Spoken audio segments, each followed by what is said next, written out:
What is going on, everybody? Welcome back to the channel. Today we're going to be taking another trip down the toy aisle, and today we're going to be talking about NXT NXT Takeover Elite Series 3. You guys know I love this series, and we got 4 more figures to talk about today, so join me down the toy aisle.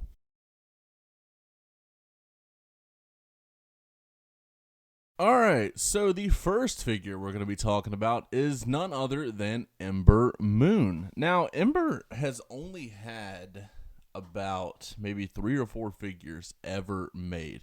This is Athena in Ring of Honor AEW. She's finally getting her first figure made over there. I know she had this killer elite here. She had a basic that was one of the worst figures of all time. I don't know if she had anything in between. I know for sure she had those 2 Mattel figures. So it's still a pretty premium figure if you are a fan of her. So this figure is kind of top notch. At the time when this came out, Ember Moon was doing phenomenal things. And then it was quite the fall off after that. But this was one of the only, there weren't many women's figures in the NXT TakeOver series. Because the women's revolution was kind of taking place, but there's still a year lead time on when figures are being made. And with this being released at the beginning of 2018, I think, or mid 2018, you kind of see the issue there. But this figure is great. The head scan is obviously pretty good. I don't know if there are any more proper pictures. Let's see. That one's blurry. Okay, yeah. So I have not picked up this figure. It's always evaded me. But as you see, the head scan is actually pretty good on this figure. It's got the ombre hair.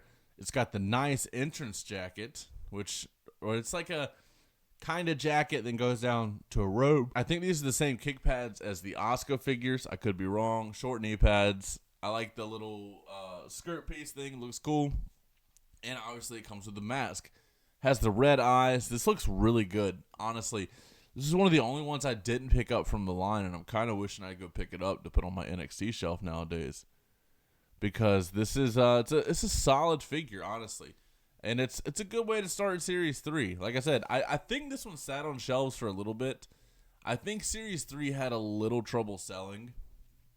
But we will get into it, and I'll tell you as we get to each figure. So let's go on to the next. The next one in the series was Alexander Rusev from his time in NXT. Now, at the time, I'm pretty sure they have already dropped the Alexander part because he had the Elite 34 come out in 20. He had a couple Elite figures. Because I don't know if they had dropped the name on those at that point. I'm looking it up real quick. All right, so Elite 45 or Elite 46, it's already dropped the Alexander part. Elite 65 obviously dropped.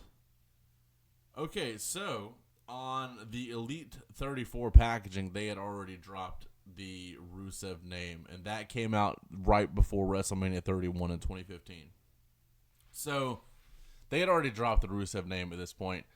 Obviously, he had grown his hair out. He had kind of grown his beard out a little bit. And it's just in a look that, not many people... It's not a top-level name, and it's in a look that not a lot of people recognize. He comes with a breakable 2x4, which is fine. Another fun accessory. But he just has, this kind of bath towel thing going on.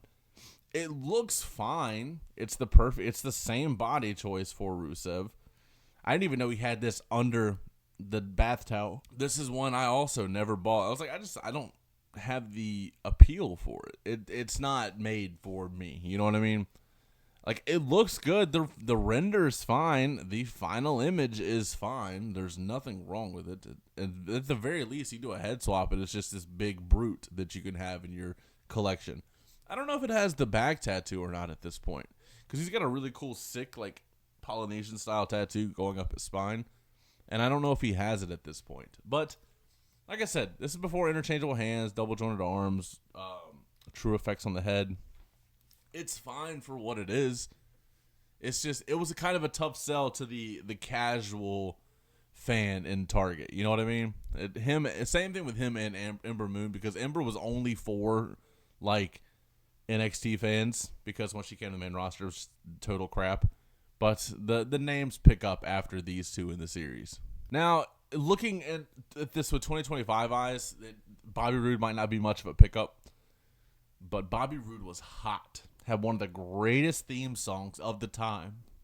And he came with the NXT title, the new NXT title. I'm pretty sure he's the first person that came with that. And, this attire is from NXT TakeOver Toronto on November 19th, 2016. And it's a simple, good Bobby Roode Elite. And we didn't get many of them. We got this one. We got the entrance greats, Bobby Roode, much later. And then we got, probably not much later, honestly. And then we got, what was it? It was the Survivor. He was in the set with, I believe AJ and Alexa Bliss or something like that. But, this is what we needed at this time. In 2018, Bobby Roode was still hot. Everybody was loving Bobby Roode. He had the great entrance. He had the robe, all of that stuff. And this was the only way at the time to get a new title. So, it was it's kind of worth it all around the board. And they used this title design up until NXT 2.0.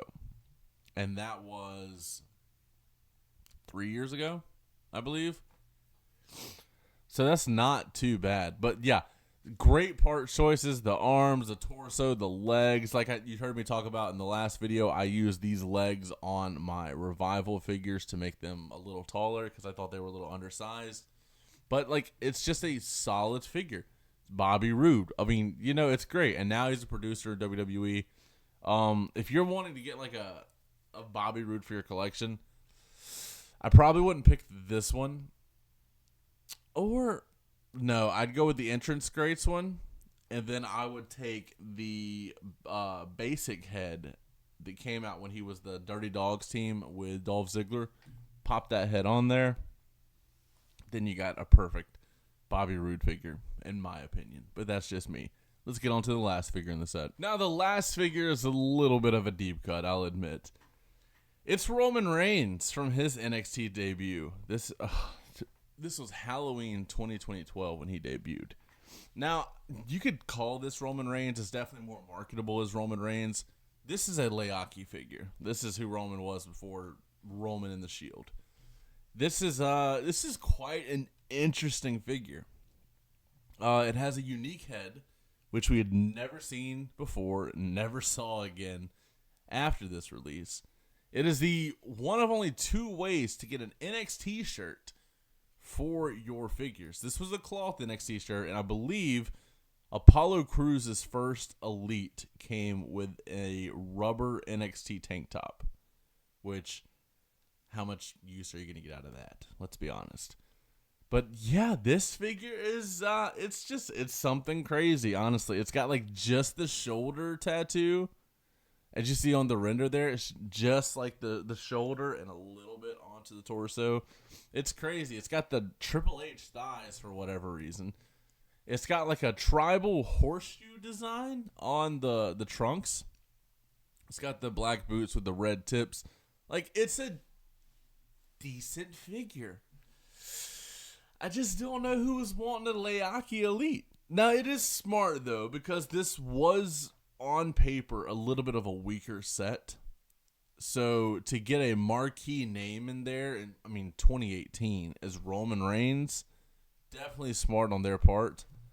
I don't remember finding this one too often at stores. You can get it relatively easily on eBay nowadays for pretty cheap, but, it was a chaser at the time.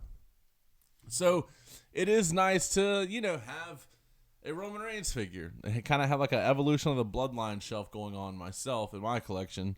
So this figure, believe it or not, is on display, which is it's on display with, I believe, the first Uso Elites, just because it's the early iteration of both those guys.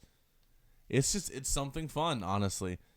It's plain, and that's kind of what it was meant to be. But it's Roman Reigns on the shelf. It's a different version of him, and it did what it needed to do. But I appreciate you guys for joining me down the toy aisle today. As always, don't forget to like, comment, subscribe, and last but not least, take it easy.